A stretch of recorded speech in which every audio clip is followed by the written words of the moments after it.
Special വ്ളോഗാണ് കേട്ടോ. അപ്പൊ അതോടൊപ്പം തന്നെ ഞാൻ ഇതിലേക്ക് 2 റെസിപ്പിയും ഉൾപ്പെടുത്തിയിട്ടുണ്ട്. ഇപ്പൊ രാവിലത്തെ ബ്രേക്ക്ഫാസ്റ്റിന് വേണ്ടി ഞാൻ 2 പൊട്ടറ്റോ കട്ട് ചെയ്തെടുത്തതും 1 കപ്പ് ഗ്രീൻ പീസും എടുത്തിട്ടുണ്ട്. ഫ്രോസൺ ഗ്രീൻ പീസ് ആണ്. അപ്പൊ കട്ട് ചെയ്ത പൊട്ടറ്റോ ഒരു പാനിലേക്ക് ഇട്ടിട്ട് ഈ ഗ്രീൻ പീസ് ഞാൻ ഇതുപോലെ അതോടൊപ്പം തന്നെ ഇട്ട് കൊടുക്കുകയാണ്. പിന്നെ പച്ചമുളക് നമ്മളുടെ എരിവിന്റെ പാകത്തിന് എടുത്താൽ മതി. ഞാനിവിടെ 2 പച്ചമുളക് എടുത്തിട്ടുള്ളൂ. അത് അത്യാവശ്യം എരിവുള്ള പച്ചമുളക് തന്നെയാണ് ഞാനിത് ചേർത്തിരിക്കുന്നത്. പിന്നെ ഇതിലേക്ക് നമുക്ക് പാകത്തിനുള്ള ഉപ്പും പിന്നെ ഈ വെജിറ്റബിൾസ് നിന്നൊക്കെ തിളച്ച വെള്ളമാണ് ഞാൻ ഒഴിച്ചു കൊടുത്തിരിക്കുന്നത്. എന്നിട്ട് നന്നായിട്ടൊന്ന് ഇളക്കി കൊടുക്കാം. വെള്ളം ഓവറായി പോകണ്ട കേട്ടോ, അത് പ്രത്യേകം ശ്രദ്ധിച്ചേക്കണം. എന്നിട്ട് നമുക്കിനി ഇതൊന്ന് വേവിച്ചെടുക്കണം. അപ്പം പെട്ടെന്ന് ഇത് വെന്ത് കിട്ടും. പൊട്ടറ്റോയും എളുപ്പം വേവുന്ന വെജിറ്റബിൾ ആണ്, ഗ്രീൻ പീസും പെട്ടെന്ന് വേവും. അപ്പം അരപ്പിന് വേണ്ടി ഞാനിവിടെ 1/2 കപ്പ് തേങ്ങയും അത്യാവശ്യം വലിപ്പമുള്ള ചെറിയ ഉള്ളി 1 എണ്ണമാണ് ഞാനിവിടെ എടുത്തിരിക്കുന്നത് കേട്ടോ. അപ്പം തീരെ ചെറുതാണെങ്കിൽ ഒരു 2 എണ്ണം എടുത്താലും മതി, ഓവറായി പോണ്ടേ. 1 ടീസ്പൂണ് പെരിഞ്ജീരകം ഇല്ലേ, വലിയ ജീരകം, അതും കൂടി ഒരു പാനിലേക്ക് ഇതുപോലെ ഇട്ടിട്ട് ഒന്ന് റോസ്റ്റ് ചെയ്തെടുക്കാം. ഓവറായിട്ട് റോസ്റ്റ് ആവണ്ട, ജസ്റ്റ് ഒന്ന് ആ ഒരു കളർ ചേഞ്ച് ആവുമ്പോഴേക്ക് ഒന്ന് തണുത്തിട്ടാണ് ഇത് അരക്കേണ്ടത്. എനിക്ക് സമയം ഇല്ലാത്തതുകൊണ്ട് ഞാൻ ചൂടോടുകൂടി തന്നെ മിക്സിയുടെ ജാറിലേക്ക് ഇട്ടിട്ട് ഒന്ന് കറക്കി എടുക്കണം. ഞാൻ എപ്പോഴും പറയുന്ന പോലെ നമ്മൾ ആദ്യം തേങ്ങ അരയ്ക്കുമ്പോൾ ഇതുപോലെ ഒന്ന് കറക്കി എടുക്കണം. കറക്കി എടുത്ത ശേഷം ഇടയ്ക്ക് അടപ്പൊന്ന് തുറന്നിട്ട് നമുക്ക് പാകത്തിനുള്ള വെള്ളം ഒഴിച്ചിട്ട് അരച്ചെടുക്കണം. അങ്ങനെ ചെയ്യുമ്പോൾ എങ്ങനെയാന്ന് വെച്ചാൽ നന്നായിട്ട് നമുക്ക് തേങ്ങ അരഞ്ഞു കിട്ടും. അല്ലെങ്കിൽ എന്തെന്ന് വെച്ചാൽ തേങ്ങ അരച്ചെടുക്കാൻ കുറച്ച് പാടാണ്.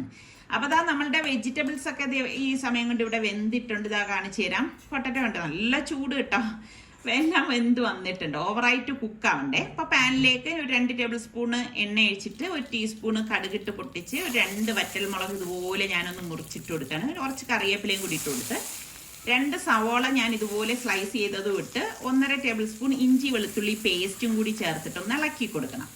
അപ്പോൾ ഇതുപോലെ ഒന്ന് ഇളക്കി ഒന്ന് വഴണ്ടി വരുന്ന സമയത്ത് നമുക്കിതിലേക്ക് പൊടികൾ ഇട്ട് കൊടുക്കാം. ഞാനിതിലേക്ക് 1 ടീസ്പൂൺ മഞ്ഞൾപ്പൊടി, 2 teaspoon Kashmiri chilli powder, 1 teaspoon മല്ലിപ്പൊടി, 1 ടീസ്പൂൺ ഗരം മസാല പൊടി, 1/2 ടീസ്പൂൺ കുരുമുളക് പൊടി, ഇത്രയും ചേർത്തിട്ടൊന്ന് ഇതുപോലെ ഒന്ന് ഇളക്കി കൊടുക്കണം. ഫ്ലെയിം കുറച്ച് വെച്ചിട്ട് വേണം ഇളക്കിയെടുക്കാൻ. എന്നിട്ട് 1 തക്കാളി, അത്യാവശ്യം നല്ല പഴുത്ത തക്കാളി ചെറുതായിട്ട് അരിഞ്ഞത് ഞാൻ ഇതിലേക്ക് ഇട്ടിട്ട് ഒന്ന് വഴറ്റിയെടുക്കുകയാണ്. അപ്പം നല്ല കളറുള്ള തക്കാളി എടുക്കുമ്പോൾ കറിക്ക് നല്ല കളർ കിട്ടും. എന്നിട്ട് കുറച്ച് ചൂടുവെള്ളം കൂടി ഞാൻ ഇതിലേക്ക് ഒഴിച്ചത് ഇതുപോലെ ഒന്ന് ഇളക്കിയെടുക്കും കേട്ടോ. ആ മസാലയൊക്കെ ഒന്ന് പരുവത്തിന് കിട്ടാൻ വേണ്ടിയിട്ടാണ് ചൂടുവെള്ളം ഒഴിച്ചിരിക്കുന്നത്. പിന്നെ നമ്മൾ ഈ അരച്ച് വെച്ചിരിക്കുന്ന അരപ്പുണ്ടല്ലോ, അരപ്പ് ഇതുപോലെ ഒഴിച്ചിട്ട് നന്നായിട്ട് ഈ മസാലയും ചേർത്തൊന്ന് ഇളക്കി കൊടുക്കും. ഇളക്കി കൊടുത്ത ശേഷമാണ് ഞാൻ ഇതിലേക്ക് നമ്മൾ ഈ വേവിച്ച് വെച്ചിരിക്കുന്ന വെജിറ്റബിൾസ് ഇട്ട് കൊടുക്കുന്നത്. ഫുള്ളായിട്ട് ഇതിലേക്ക് ഇട്ട് കൊടുത്തിട്ട് നന്നായിട്ട് ഇളക്കി കൊടുക്കും. അപ്പം അതുകൊണ്ടാണ് ഞാൻ വെള്ളം കുറച്ച് വെജിറ്റബിൾസ് വേവിക്കണം എന്ന് പറഞ്ഞത്. എന്നിട്ട് കുറച്ച് മിക്സിയുടെ ജാറിൽ ആ വെള്ളം ഇതിലേക്ക് ഒഴിച്ചിട്ട് ഇതുപോലെ ഒന്ന് ഇളക്കിയിട്ട് ഇനി ഇത് ഒന്നുമില്ല, ഒറ്റ തിള വന്നാൽ മാത്രം മതി. നല്ല അടിപൊളി കറിയാണ് കേട്ടോ. അതാ ഇവിടെ കറിക്ക് തിള വന്നിട്ടുണ്ട്. അപ്പൊ ഇന്നിപ്പം ഈ കറിക്കിപ്പം ഞാൻ ചപ്പാത്തിയാണ് ഉണ്ടാക്കണത്. ഇപ്പം സുൽത്താനാണെങ്കിൽ ഭയങ്കര ഇഷ്ടമുള്ള സംഭവമാണ് ചപ്പാത്തി. സുൽത്താനല്ല, ഇവിടെ നമ്മുടെ വീട്ടിൽ എല്ലാവർക്കും ചപ്പാത്തി ഭയങ്കര ഇഷ്ടമാണ് കേട്ടോ, ഞാൻ ഒഴികെയുള്ളവർക്ക്. അപ്പോൾ ഇതാ ചപ്പാത്തിയും നമ്മളുടെ ഈ വെജിറ്റബിൾ കറിയാണ് ഇന്നത്തെ നമ്മളുടെ ബ്രേക്ക്ഫാസ്റ്റ് മെനു എന്ന് പറഞ്ഞാൽ കേട്ടോ. ഇതാ ഞാൻ ആ ഉണ്ടാക്കിയ പാനോടുകൂടി തന്നെ ഡൈനിങ്ങിൽ വെച്ചിട്ട് ഇവർക്ക് കഴിക്കാനായിട്ട് കൊടുത്തിരിക്കുകയാണ്. അപ്പം ചൂടോടുകൂടി തന്നെ നമ്മൾ ആഹാരം കഴിക്കണം. അതുപോലെ തന്നെ ആഹാരം ഒരിക്കലും നമ്മളെ കാത്തിരിക്കാനുള്ള ഇട വരുത്തരുത്. അത് നമ്മൾ പ്രത്യേകം മക്കളെ പറഞ്ഞ് പഠിപ്പിക്കണം. കാരണം ഇന്നത്തെ മക്കളാണല്ലോ നാളത്തെ വീട്ടുകാരന്മാരും അല്ലെങ്കിൽ പെൺമക്കളാണെങ്കിൽ വീട്ടുകാരികളൊക്കെ ആകുന്നത്. അപ്പം നമ്മൾ ഇങ്ങനെയുള്ളതൊക്കെ അവരെ വഴിയെ പഠിപ്പിച്ച് തന്നെ വിടണം. എങ്കിലേ നാളെ അവരും നമ്മളെ പോലെയൊക്കെ ആവത്തുള്ളൂ. പിന്നെ കുറച്ച് ജോലിയൊക്കെ ഉണ്ടായിരുന്നു. അതൊക്കെ കഴിഞ്ഞ ശേഷം ഊണും കഴിഞ്ഞിട്ടാണ് ഞങ്ങളും സുൽത്താന് ജോലി ഉള്ളതുകൊണ്ട് അവൻ വന്നില്ല കേട്ടോ. റിസ്വാനുമായിട്ടൊന്ന് പുറത്തു പോണത്. നല്ല ക്യൂ കേട്ടോ. ഇങ്ങനെ ഓ ശരിയായിരിക്കും ചിലപ്പോ. 110 പെട്രോൾ, പവർ പെട്രോൾ, സാധാ പെട്രോളിന് 106.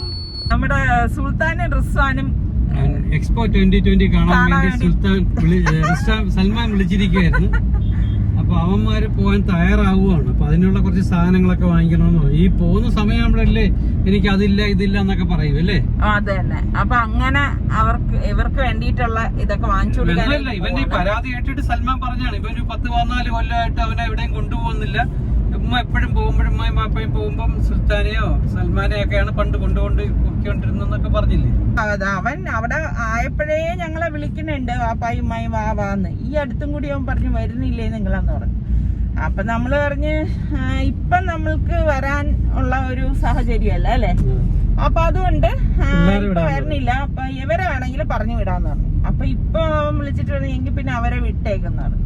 അപ്പൊ ഇവര് 3 പേരും കൂടി ഇൻഷാല്ലാ അവിടെ സലുവും റിച്ചുവും ഞാനും പിള്ളേരുമാണെന്നാണ്. അല്ല ഇവര് സഹോദരങ്ങൾ 3 പേരും കൂടി അവിടെ ഒന്ന് കറങ്ങാനായിട്ട് പോവാണ്.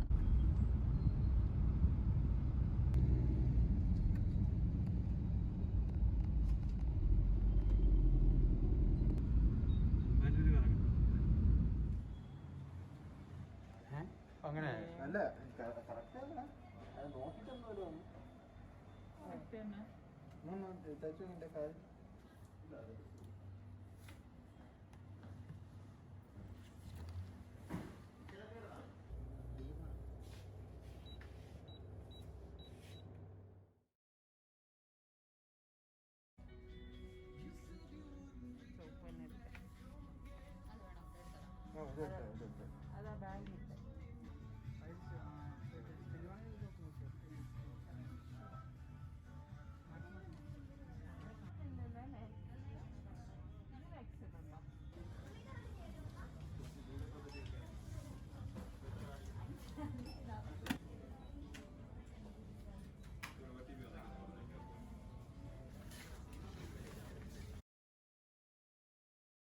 വെളിയിൽ ഇറങ്ങിക്കഴിഞ്ഞാൽ പിന്നെ സമയം പോണതേ അറിയത്തില്ല. അപ്പൊ വീട്ടിലെത്തിയപ്പോഴേക്കും സുൽത്താൻ ഇതാ ജോലിയുടെ ഇടയിൽ കിട്ടിയ ഇടവേള അവൻ്റെ വെളിയിൽ നിന്ന് ഇങ്ങനെ ആസ്വദിക്കാണ്.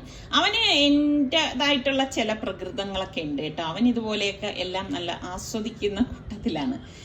അപ്പൊ ഇനിയിപ്പം ഞാൻ വിചാരിക്കുന്ന ഇവർക്ക് എന്തെങ്കിലും ഒരു മധുരം ഉണ്ടാക്കി കൊടുക്കാമെന്ന്.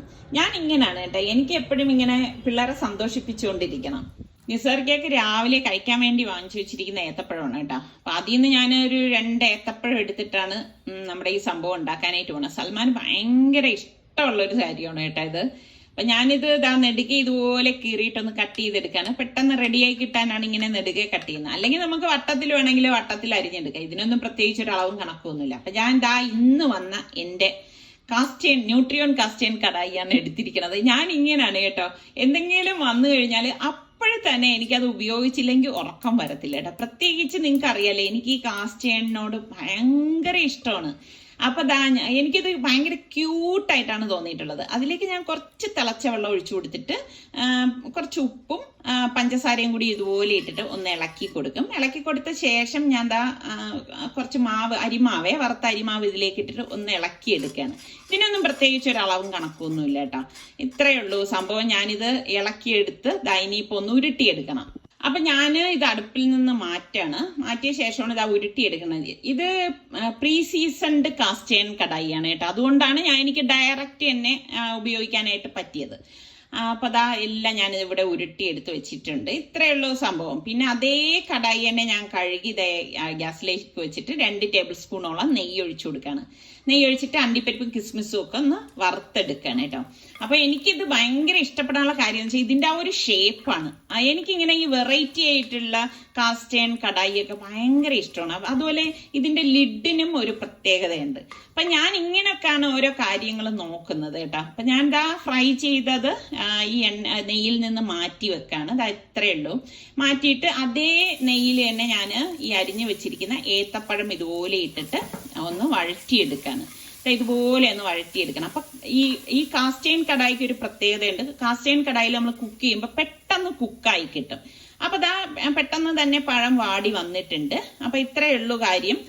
പഴത്തിന്റെ ആ ഒരു കളറ് മാറി വരുമ്പോ നമുക്ക് അറിയാലോ. അപ്പൊ നമുക്ക് എത്രയാണോ മധുരം അതിനാവശ്യത്തിനുള്ള പഞ്ചസാര നമുക്ക് ഇതിലേക്ക് ഇട്ട് കൊടുക്കാം.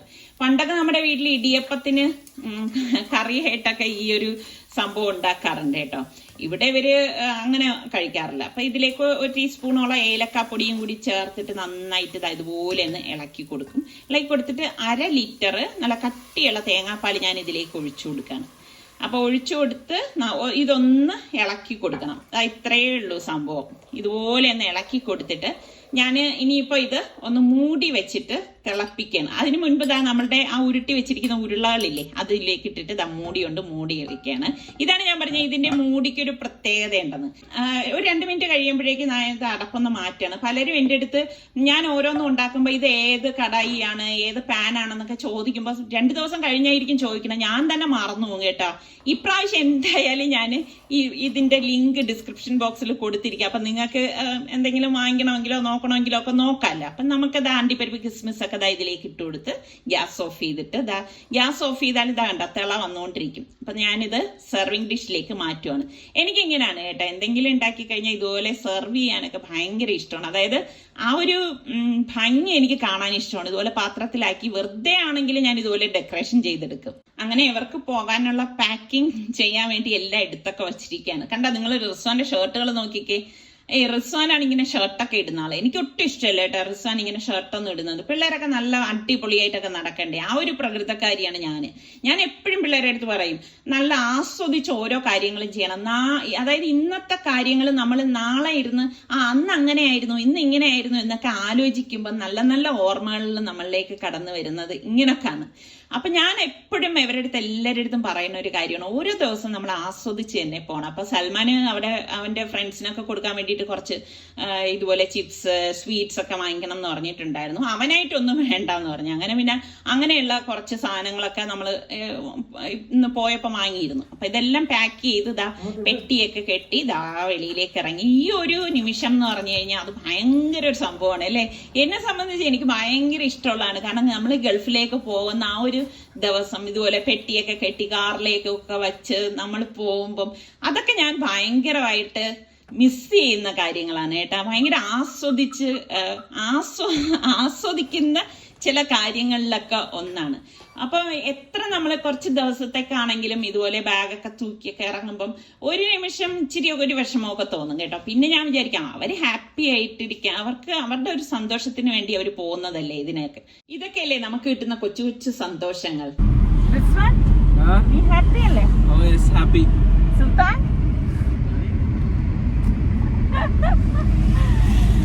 നമ്മള് പോകുമ്പം ഉമ്മാകല്ലേ ഇപ്പൊ ഹാപ്പി, ബഹളമൊന്നും കേക്കണ്ട നമ്മുടെ. അത് മാത്രല്ല ഉമ്മ നമ്മള് പോകുമ്പം ഉമ്മ ഗ്യാസ് ഒന്നും ഓൺ ചെയ്യല്, അവിടെ മറ്റേ നമ്മളല്ലാതെ ഡോറൊന്നും തുറക്കരുത്. അത് മാത്രല്ല അടി കൂടല്. അവരടുത്ത് പറഞ്ഞിട്ട് ഞങ്ങള് വെളിയിൽ പോണ കാര്യങ്ങളൊക്കെ തിരിച്ചു തരയാണ്. ഇതെന്ത് മക്കള് പോണ വിഷമോ? ഒന്നും ഒന്നും മിണ്ടാതെ മൗനനായിട്ടിരിക്കുന്നു. അതിന് മിണ്ടൂലേ? പിന്നെ ആദ്യമായിട്ട് വണ്ടി ഓടിക്കല്ലേ. അങ്ങനെ നമ്മൾ ട്രിവാൻഡ്രം ഇന്റർനാഷണൽ എയർപോർട്ടിൽ എത്തിയിരിക്കുകയാണ്. ഞങ്ങളുടെ വീടിന്റെ അടുത്ത് തന്നെയാണ് കേട്ടോ, അത്ര ദൂരത്തൊന്നും അല്ല എയർപോർട്ട്.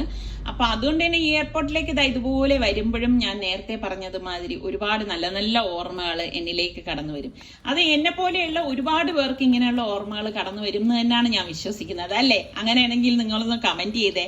അതുപോലെ ഇവിടെ വരുമ്പോൾ കാണുന്ന പല കാഴ്ചകളും നമ്മളെ വേദനിപ്പിക്കുകയും ചെയ്യും. കാരണം എല്ലാവരും അവരുടെ വീട്ടിലുള്ളവരെ ഒരു പിരിയുന്ന ആ ഒരു രംഗം എന്ന് പറഞ്ഞാൽ അതൊരു വല്ലാത്ത വേദന തന്നെയാണ്. അപ്പൊ ഇതിപ്പം കുറച്ച് ദിവസത്തേക്ക് ആയതുകൊണ്ട് നമുക്ക് അങ്ങനെ വിഷമങ്ങളൊന്നും ഇല്ല. കാരണം അവര് പോട്ടെ, അവര് ഹാപ്പി ആയിട്ടിരിക്കാൻ, അവരെപ്പോഴും സന്തോഷമായിട്ടിരിക്കണം എന്നുള്ളതാണ് എന്റെ സന്തോഷം കേട്ടോ.